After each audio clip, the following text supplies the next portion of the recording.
Estamos agora iniciando mais um podcast Glasgow 15. Eu aqui ao lado do meu amigo Renato Dumareschi. Olá, pessoal. E Dr. Clóvis, mais uma vez, nos prestigiando. Bem-vindo, amigo Clóvis. Bem-vindo. Opa, obrigado. Muito bom estar aqui mais uma vez. As companhias ilustres aqui. Show de bola. Você é sempre bem-vindo aqui. Bem-vindo, meu amigo. Pessoal, dessa vez a gente trouxe Dr. Clóvis, nosso amigo Clóvis, para falar de perícia médica. É um assunto que está muito em voga. Muitos médicos têm procurado essa área de atuação. E o Dr. Clóvis é um cara que já tem experiência com isso há muitos anos. E ele tem formação nisso, ele tem RQE nisso, né? Tem. Clóvis. E ele também atua em parceria com o nosso escritório quando a gente trabalha com defesa médica. Ele trabalha como assistente técnico, ou seja, como médico perito particular, né, em defesa dos médicos. E ele também tem atuação na justiça como médico perito do juízo, né? Então, quando ele atua como médico do juízo, como perito médico, então ele é neutro, ele é imparcial. Quando ele atua como assistente técnico, ele atua em prol do médico, né, como uma opinião médica na defesa médica. Então, a gente achou interessante trazer porque envolve o direito médico, envolve esclarecimentos, né? O nome Glasgow 15 do podcast é bem sugestivo para isso. E todos que tiverem interesse nessa área, seja do direito, seja da medicina, vão poder entender um pouco mais como é esse mundo, como é essa realidade, e ele vai poder trazer essas informações para a gente. Amigo, bem-vindo mais uma vez. Obrigado. Né? E eu queria ver com você como é que foi a sua trajetória para chegar aqui, como é que você procurou por essa área. A gente já teve um episódio com você aqui, onde você falou da medicina de tráfego, e você disse pra gente que teve um interesse de 2015 para cá, né, quando você começou a ter algum contato com essa área, mas agora eu tô vendo que você está atuando muito forte nisso, até abriu um consultório lá no nosso Tiral Business, no prédio, que eu também tenho um escritório, e está tendo uma demanda já, assim, praticamente 100% disso, né? Você também é médico intensivista. Você trabalha como médico intensivista ou está só dedicado à perícia médica? Eu ainda trabalho, né, como intensivista. Agora tive que diminuir a quantidade, né, de plantões, né, nessa área. Graças a Deus, com o apoio dos colegas, né? E realmente a área de perícia médica ela tem uma demanda que necessita, né, de profissionais, né? Graças a Deus a gente abriu o consultório há pouco tempo, mas estamos com uma demanda boa, e até mesmo, como é que se diz, graças a Deus, com muito trabalho e conseguindo entregar tudo no prazo. Verdade. Isso é uma coisa sua. A gente trabalha junto já há alguns anos, você sempre consegue entregar tudo no prazo, e foi assim, faz alguns anos que eu percebi que não tem como você ter uma defesa médica 100% se você não tiver um médico, né, lhe dando um respaldo técnico, né? A gente com contato, a gente vai aprendendo muita coisa, mas eu não sou médico, eu sou advogado. Muitas vezes as pessoas me perguntam se eu fiz medicina, mas lógico que não, né? Então, a gente precisa ter um olhar técnico. Eu me lembro de um caso nosso que o prontuário tinha 7.000 páginas, né? E você fez uma varredura nesse prontuário de encontrar agulhas no palheiro, um negócio assim impressionante. Então, só alguém com um olhar técnico realmente que consegue fazer isso. E aí, hoje você atua nessa área. Como é que tem sido a parte de perícia judicial, né? O que você tem visto dos anos para cá? O que você está notando de evolução nessa área? Renato, até continuar a resposta do quesito anterior que você tinha me passado, né? Eu comecei na perícia médica, inicialmente na parte de medicina do tráfego, que não deixa de ser uma perícia administrativa, né? E no âmbito de perícia judicial, quando eu concluí o curso de medicina do trabalho, eu também sou médico do trabalho, comecei a fazer algumas partes periciais, principalmente previdenciárias. Na época eu era vinculado ao Instituto de Previdência do Servidor de Macaíba, cidade aqui do lado de Natal, e a gente fazia muito essa parte de perícia previdenciária. A partir daí, surgiram convites para fazer perícia para a justiça, da parte trabalhista, civil, né, todos os âmbitos aí da perícia judicial. E isso foi desenvolvendo a curiosidade, e depois eu parti para a formação fiz uma formação em São Paulo, no Cetros, né? E depois fiz a prova de título, quando já tinha os critérios, graças a Deus. Ou seja, fui bem sucedido, eu já estou com a RQE registrado. Qual foi a pergunta que você me fez aqui agora há pouco? Justamente o que você vê? Você teve essa formação, né? Isso é importante, e os médicos precisam entender que não é qualquer um que pode ser perito, né? E você pode atuar, mas o ideal é que você, para exercer essa atividade, como o Clóvis está dizendo, tenha uma formação, tenha um registro de qualificação na especialidade, né? Registrado no CRM, e você já atua nessa área há algum certo tempo, a gente já vem trabalhando junto com essa parte de assistência técnica, né, de perito particular, mas agora você atua na parte de perícia judicial. Então, o que você está notando no mercado hoje judicial? Você acha que está aumentando? Você acha que o número de ações desse tipo, desses questionamentos, está aumentando? E quais são os tipos de ação que você trabalha? Por exemplo, só defesa médica, ou você trabalha também na parte de saúde, de junta médica, nessa parte judicial? É porque o público da gente, muita gente pensa em fazer perícia médica, e é interessante entender como é essa atuação.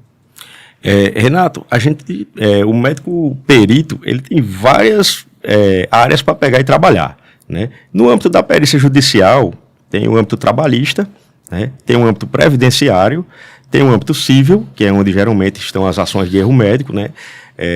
No civil também tem a parte de demanda sobre procedimentos, medicamentos, né? Que você faz a avaliação se realmente há indicação disso daí ou não, e alguns tratamentos.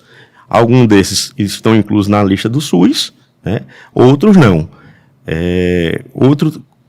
Como é que diz?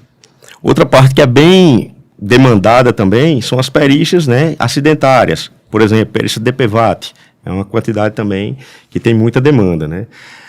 O Brasil, ele é o segundo país do mundo em termos de demanda de processos judiciais na parte médica, né? Ele só perde para os Estados Unidos. E com o advento da nossa população, que vem crescendo cada vez mais, e também as faculdades de medicina, com mais médicos no mercado, né? Infelizmente, nem todos com boa formação, esse campo aí realmente é um campo que a demanda vem aumentando, e eu acredito que vai continuar aumentando. Perfeito, meu amigo. Você quer fazer alguma pergunta? Agora, partindo para a parte prática para o nosso ouvinte, que é médico e quer saber mais o que fazer. Você concorda com a máxima que diz que o primeiro advogado do médico é um prontuário bem redigido, bem preenchido? Concordo totalmente. Perfeito. Eu queria que você, documentação médica é muito importante. Eu queria que, inclusive, você contextualizasse isso e falar sobre isso até para o nosso ouvinte, participante, ter isso mais em mente e atuar, escrever, não ter preguiça, não deixar para depois. Até porque, hoje em dia, os programas eletrônicos, eles travam a partir de uma certa hora. Aqueles que são reconhecidos pela SBIS, alguma coisa assim, SBIS, né? Então, isso por segurança para você para não adulterar aquelas informações. Colocar novas informações, tendo em vista que aconteceu uma coisa e outra. Ao lado disso, aquele que é escrito tem que ser bem redigido também, detalhado tudo, para a defesa do médico. Então que fique bem claro, o melhor advogado, o primeiro advogado, é um prontuário médico bem escrito, bem elaborado, bem detalhado. Então escreva, colega, escreva sempre, porque aquilo ali vai ser melhor do que qualquer termo de consentimento. É você escrever o que você viu, o que você participou, o que você fez em prol daquele paciente. Informou, né? Por favor. Exato. Pessoal, realmente, assim, na prática da perícia médica, é muito comum a gente ver a documentação médica, né? E isso aí a gente diz não só para o colega médico, mas para ele principalmente, né? Que é o quê? Escreva, justifique, né, todo o seu trabalho, tudo o que você disse, né? E deixe isso documentado, legível, com data, com hora e com identificação. Vou dar um número aqui que talvez seja até muita gente fique abismada. Em uma junta médica que eu trabalhei, a gente tem dia que a gente chega a receber em torno de 20 a 25% da documentação médica, são alguns formulários que a gente pede para o médico assistente preencher, que vem faltando dados. E desses dados, muitas vezes, vem faltando a identificação do paciente ou a data em que o documento foi emitido. Então, isso é uma coisa extremamente importante. Por quê? Porque eu não tenho valor. Eu recebo um atestado médico que não tem nome. Eu recebo um atestado médico que não tem data. Então, a partir daí, parou. Eu não tenho como progredir, né, na avaliação em relação a esse documento, né? O documento acaba praticamente de perder a validade. Outra parte que é bastante importante, ser legível, né? Infelizmente, a gente pega alguns documentos e não está legível. Então, fica muito complicado. E o pior é quando esse documento não existe, que também acontece, né? Recentemente, eu estava atuando num processo, né, numa perícia de um processo sobre erro médico, né, em que houve um atendimento num suposto estabelecimento de saúde, né? Houve a defesa do médico, ele falando o que foi que aconteceu.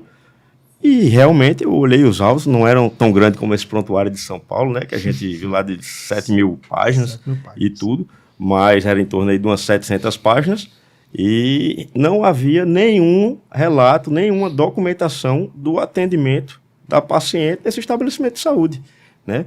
Aconteceu um atendimento, aconteceu uma urgência, né? Houve atendimento externo, ou seja, precisou chamar o SAMU, a paciente foi transferida para outro hospital. A documentação começa exatamente no hospital. Ou seja, até lá é uma lacuna, né? E aí, como se faz a defesa desse médico? Ou como que eu vou avaliar, eu como perito, vou avaliar o que aconteceu naquele estabelecimento, se não há nada registrado, né? É por isso também que existe até nos prontuários e nos formulários de boletins de cirurgia, a gente vê mais nos boletins de cirurgia hoje em dia, Renato, que é uma checagem bem exagerada.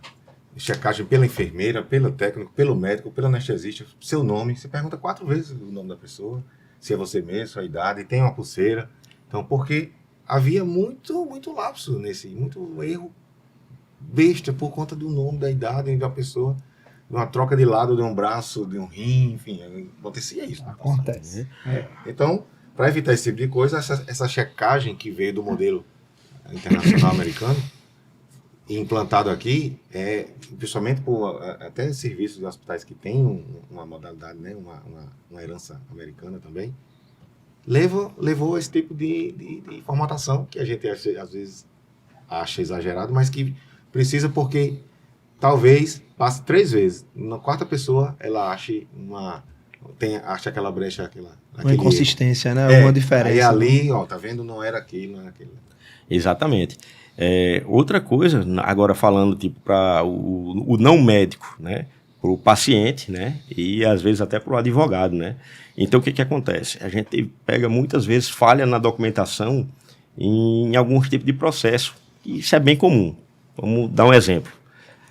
Tem um processo contra o INSS pedindo auxílio acidentário. O que é o auxílio acidentário? Vou falar bem rapidinho. É um auxílio que a pessoa, por acaso, teve um acidente, foi documentado esse acidente, preste atenção nessa parte, foi documentado que houve um acidente, ficou afastado por um tempo, perdeu um pouco da capacidade de trabalhar, mas consegue trabalhar na mesma função, retorna ao trabalho e ela fica recebendo um auxílio do INSS. O que acontece? Muitas vezes ele não consegue isso por via administrativa, judicializa e vem para a gente. E na maioria dos casos é a mesma história. Não há como documentar o acidente. Entendeu? Não há como documentar o acidente. Exemplos. O sujeito, o trabalhador rural, entrou uma frepa no olho e ele procurou atendimento médico. Entendeu? Procurou 2, 3 dias depois. Quando chega, já está lá, conjuntivite. Entendeu? Não há o relato de que, enquanto ele estava na jornada de trabalho dele, houve um corpo estranho no olho, né? Outro. Aí fica difícil até de provar que foi um acidente de trabalho. Exatamente. Outro. O indivíduo caiu de moto, voltando ou indo do trabalho. Acidente típico, acidente de trajeto, né? E tudo. Mas ele caiu, não foi nada demais, não foi para o hospital. Isso ocorreu numa sexta-feira. Na segunda-feira, ele está com dor e vai para o hospital. Ele chega lá e está lá relatado, apenas lá. Queda de moto, ou então nem fala. Está lá, tipo, dor no tornozelo, né? Então, não tem como você comprovar que realmente houve o acidente, né? Então, isso aí deixa, como é que diz, os números de uma maneira errada, né? Quando você vai avaliar, né? Acaba sendo subnotificado, né? E o sucesso, um processo desse aí é muito pequeno, porque você não tem como produzir a prova de que isso realmente aconteceu. Embora muitas vezes a história esteja totalmente coerente, mas não há nenhum documento que prove que isso aconteceu da forma como foi dito. Isso é importante até para Renato, na vivência dele. Pelo menos você catalogar, acho que 5 perguntinhas, né? O que, quando, como, onde e por quê. Exatamente. Então, se você tiver isso em mente, você consegue localizar, localizar localizar o local é localizar o lugar. Localizar também o tempo, a data, e entender o processo todo com essas 5 perguntinhas. O que, quando, como, onde e por quê. Se você fizer isso e no prontuário estabelecer esse tipo de conjuntura, você vai ter... não vai ter muita dificuldade para você ir para o processo. Só faltaram mais 2 perguntas. Em quem e quem viu? Sim, você tem testemunha, em quem, Não, por exemplo, em quem? Ou seja, eu tenho que ter um documento que identifique que foi aquela pessoa. Não, né? E o quem dizendo... viu, ou seja, foi um médico que viu ou foi uma autoridade policial que tudo viu. Tudo bem, mas se você já está preenchendo o prontuário em nome de José Luiz dos Santos, sim. Em quem é nele. Aí eu estou dizendo o que foi o acidente, quando foi, por quê, devido a... Se você fizer todo esse preenchimento dessas perguntas, você já consegue elaborar. Foi bom demais esse comentário, por quê? Porque, um exemplo, perícias de DPVAT, são perícias que vêm do acidente de trânsito, né? Então, acontece bastante, a pessoa pega, tem o acidente e vai procurar o atendimento médico. Quando vai na mesma hora, geralmente está registrado, é o SAMU que leva, chegou trazido pelo SAMU em maca, em uso de colar cervical, após acidente de motocicleta, estava com capacete ou não, está lá o registro. Mas quando isso não acontece direto, né, a pessoa vai para casa, volta depois com a queixa, se ele não tiver o cuidado de dizer para o médico que foi aquilo, e aí vem a parte importante para o médico, de registrar que aquilo foi daquela maneira, a ação que levou àquela lesão, ou seja, na parte de medicina legal, aí a gente vem, uma ação contundente, foi um corte contusa, né? Entendeu? Foi cortante, né? O que foi que aconteceu, o tipo da lesão, para você pegar aí, relacionar e avaliar isso por maneira indireta, né? Vendo o prontuário, e às vezes até direta também, com o exame físico do periciando. Então, isso fica muito prejudicado quando você não tem uma documentação que está preenchida corretamente. Cláudio, e pacientes que querem conseguir um benefício e você, no documento, percebe que ele não está falando a verdade. Como são essas situações? Você já pegou algum caso assim? De você, pela documentação, dizer, rapaz, isso que você está dizendo não bate, não. É muito comum, a gente vê muita denúncia disso, né? Acontece bastante, né? Uma supervalorização dos sintomas por parte dos periciandos, né? Aí você pede uma opinião assim de um médico especialista naquele, por exemplo, se for alguma coisa de pele, um dermato, coisa de osso, uma ortopedia, uma coisa assim. Tem as juntas médicas, né? Não é juntas médicas? As juntas médicas, né? Inicialmente é o próprio exame físico, que ele é soberano, né? A partir daí, quando gera alguma dúvida em que a gente não pode concluir, a gente pode ou encaminhar para uma junta médica, ou podemos também pedir uma opinião de um especialista, né? Isso aí acaba contando muito para a gente poder dirimir, né, o resultado que a gente vai dar aquela perícia. Uma coisa que eu acho bem interessante, que eu conversei até com uma amiga minha, que é perita do INSS, que muitos colegas têm essa dúvida, de que a pessoa chega e diz, eu quero um benefício, eu quero que você relate aí uma coisa para eu ir para a perícia do INSS, para conseguir o benefício. Aí disse, não é assim. Eu vou relatar o que você tem. Eu, como dermatologista, relato que você tem uma doença assim, assim, assim. Quem vai determinar esse tipo de coisa é o perito do INSS, não sou eu. Então, não vou dizer para o perito. Inclusive, ela disse que tem ódio desses médicos que chegam dizendo assim, solicito o afastamento e não sei qual é o termo que se usa quando o cara quer encostar. Não é. O benefício, né? O benefício de assistido para esse paciente, para essa pessoa, durante tanto tempo. Quer dizer, ela disse, então qual é a minha função? Se o médico já está dizendo, vem trabalhar aqui, colega. Não é assim. Então a gente só tem que relatar o fato para você que está lá na perícia, você que está lá na ponta do INSS, é quem vai determinar, ou por si só, ou por intermédio de uma junta, e esse tipo de situação, não é verdade? É verdade. Remetendo aqui o que tem que ser identificado no atestado médico, né? Que a gente vai para a parte de documentação médica, né? É isso que eu quero dizer. Então, o atestado médico é um documento emitido pelo médico assistente, ou seja, um médico do paciente, né? Ele tem que vir legível, com a identificação, ou seja, o nome da pessoa, né? Justificando quanto tempo essa pessoa deverá ficar afastada das atividades, né? Ou seja, ela escolar, trabalho, né? Física, né? É importante que ele pegue e diga isso daí no atestado, né? O CID, se o paciente concordar expressamente, né? Local e data, né? E em documento timbrado da instituição onde está sendo emitido isso. Só uma pausa aí. Isso é importante, minha gente. Isso é importante. Quero que você... O CID, a identificação da patologia ou da doença, tem que ser concordado pelo paciente. Então, ele tem que ter assinatura embaixo quando você expõe a doença, não é isso? Classificação Internacional de Doenças, isso, CID. Quando você classifica a doença numerologicamente, quando você coloca só apenas o alfanumérico dela, D40, D22, L, enfim. F84 de autismo. Aí, ou você escreve, porque também não precisa de ser o CID, você não tem aquele número na cabeça, você pode escrever também. É isso que às vezes o perito manda voltar, isso não precisa, minha gente. Também tem que ter um bom senso da parte pericial também. Exato.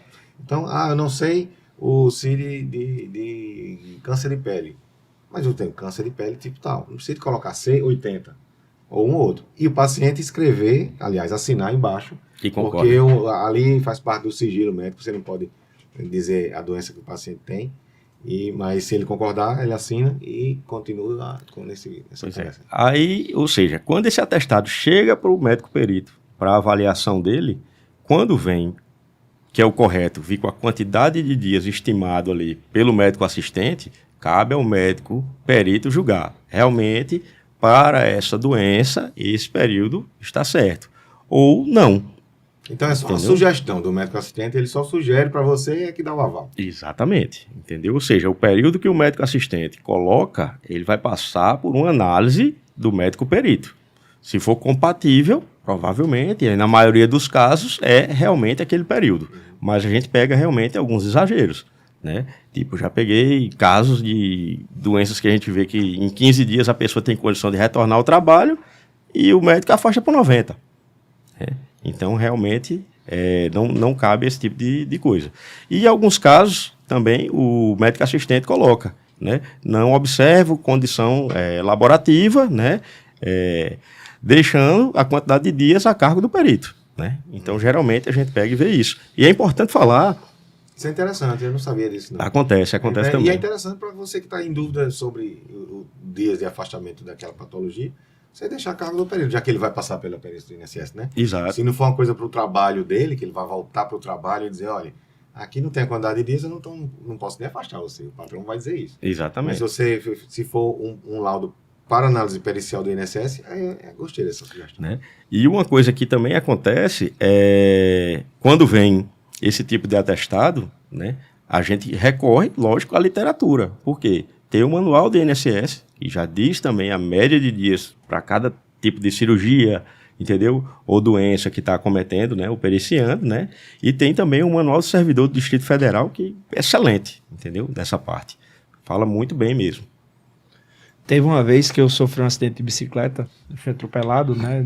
Ali na via costeira. Foi um acidente grave, né? E fiquei desacordado lá na hora, o SAMU demorou para chegar, e aí fraturei braço, pulso, clavícula, tive várias lesões, né? E aí, como eu contribuo, né, pro INSS, eu disse, rapaz, eu vou ver se eu tenho direito ao benefício. Aí quando eu já estava melhorando, 2 meses depois do acidente, que eu já tinha feito as cirurgias e tudo mais, eu fui lá no INSS, né, para fazer a consulta com o perito. E eu já fui dizendo assim, eu acho que ele não vai conceder não, eu acho que... Porque a imagem que a gente tem é que o perito é um cara negador, né, de coisas assim, a impressão que a gente tem. Mas isso se deve porque muita gente vai sem nada querer o benefício. Exatamente. Quero me encostar. E aí quando eu fui me consultar, eu achei ele muito sisudo, sabe? O médico, eu achei ele muito sério, muito sisudo. Mal falava, pode sentar. E no computador assim, Aí ele olhou a documentação, tal, não sei o quê. Como foi seu acidente? Eu vinha na via costeira, um carro me pegou, tal. quebrei o braço, pulso, a clavícula, não sei o que, não sei o Aí que. mostra a radiografia? Mostrei a radiografia, eu levei os exames e tal. Aí ele ficou olhando assim, eu disse, quer que eu mostre aqui? Aí ele falou, não precisa não, pode deixar, tô vendo aqui. Aí daqui a pouco ele fez, posso fazer um comentário? Eu, claro, o senhor não morreu por um milagre. Ainda bem. Então entendeu, né? Ele disse que eu não morri, né? Tô aqui. O senhor não morreu por um milagre. E eu disse, tá vendo? Então ele entendeu a situação. E aí é como você está dizendo, as pessoas chegam lá para fazer drama, para conseguir um benefício, né? E na verdade ele está buscando a verdade real da história, né? O perito tem que ter essa perspicácia, né? De saber quem tá falando a verdade e tá lá. Como o Renato já foi, depois já inteiro. Chegou e disse, eu tô procurando só meus direitos como beneficiário, como usuário. Não, eu não aumentei o tempo. Ele perguntou quanto tempo você está em casa. Rapaz, eu falei lá, acho que 2 meses. Mas como é que funciona isso? Ele já estava quase bom, assim, recuperado, aí ele retroage? Retroage pelo período que ele ficou, né, com incapacidade temporária. Né? A parte do perito... Tem algum limite? Por exemplo, se ele fez isso há 3 meses, ele tem até o 4º mês para chegar, 6 meses, tem algum... Ele comprovando a parte em que ele ficou incapacitado temporariamente, tá tranquilo. O difícil é quando você não tem documentação para comprovar. Sim. É o que a gente falou aqui desde o começo. Vamos se documentar. Vou só citar, por exemplo, essa semana eu fiz uma perícia para avaliação do DPVAT, do seguro DPVAT, em que o periciando sofreu um acidente em 2005. Nossa. Essa semana, isso. 2005. 18 anos depois. Tá em 2023, viu? Pois é. 18 anos depois. Em 2005. E ele comprovou. Foi. Ele comprovou. Ele tinha toda a documentação certinha e o seguimento. Tanto do acidente, como de tudo que se sequenciou depois. Realmente... Pois é importante. Então, minha gente, mais uma vez fica a dica aqui. Escrevam, registrem, perguntem e também respondam. Registre tudo o que, quando, como, por que aconteceu aquilo, identifique a pessoa direitinho, coloque nome, CPF, nome da mãe, né? Importante, nome de filiação. Porque na hora que precisa, a identificação, às vezes, por conta de uma identificação mal feita, você um número, você deixa de... Isso chega a ser tão importante, eu acho que uma vez eu tirei até uma dúvida com o Renato, acho que foi com o Renato. Eu estava fazendo parte de uma junta para admissão de funcionário do concurso, né? O pessoal, foi feito um concurso na cidade do interior, foi contratado uma junta médica para avaliar. E aí a gente estava lá fazendo o ASO, né, o atestado de saúde adicional, para todo mundo ser admitido, né? E precisava levar um atestado, né? Os recém-admitidos, eles precisavam levar uma documentação. Entre essa documentação tinha uma avaliação do oftalmologista. E uma pessoa foi lá no dia, né? Um funcionário chegou para ser admitido e levou um atestado em que não tinha data. E aquele era o último dia para entrega. Ou seja, no outro dia, se não me engano, isso era na sexta-feira. Na segunda-feira já iria ser uma nova chamada de quem não entregou toda a documentação, né? E o médico tinha feito, mas não tinha colocado data. E aí eu peguei e perguntei, né? Orientei, a mulher saiu na carreira, como a gente diz aqui no Nordeste, né? Conseguiu ainda encontrar o oftalmo, ele refez o atestado, e ela voltou, chegou a tempo, né? Tipo, faltando 10 minutos para acabar o tempo, com o atestado preenchido de maneira correta, né? E não houve nenhum dano. Mas até é importante a gente pegar e ver isso daí, porque imagine a repercussão que poderia causar na vida da pessoa um documento médico preenchido de maneira errada. Ou seja, se isso daí, apreciado por uma junta, causasse o prejuízo dela não ser admitida, perder a vaga num concurso por causa de um documento que está preenchido de uma maneira errada, o Renato aí, que é da parte jurídica aí, qual a repercussão que isso pode acontecer, Renato? A pessoa perde a vaga, né? Você tem a sua inscrição cancelada e retroage, né? Isso aí, mesmo que ele tenha sido admitido, depois, constatando uma falha documental na inscrição, ele vai ter a inscrição dele cancelada. Aí o prejuízo dele aí pode ser imenso, né? A gente já viu isso acontecendo várias vezes. Verdade. E cabe aí também a responsabilidade do médico emissor, né? De entregar uma documentação de maneira correta, né? Porque isso pode levar um prejuízo, inclusive, ao paciente dele, né? E periciando no caso de quem está avaliando. Mais alguma coisa, né?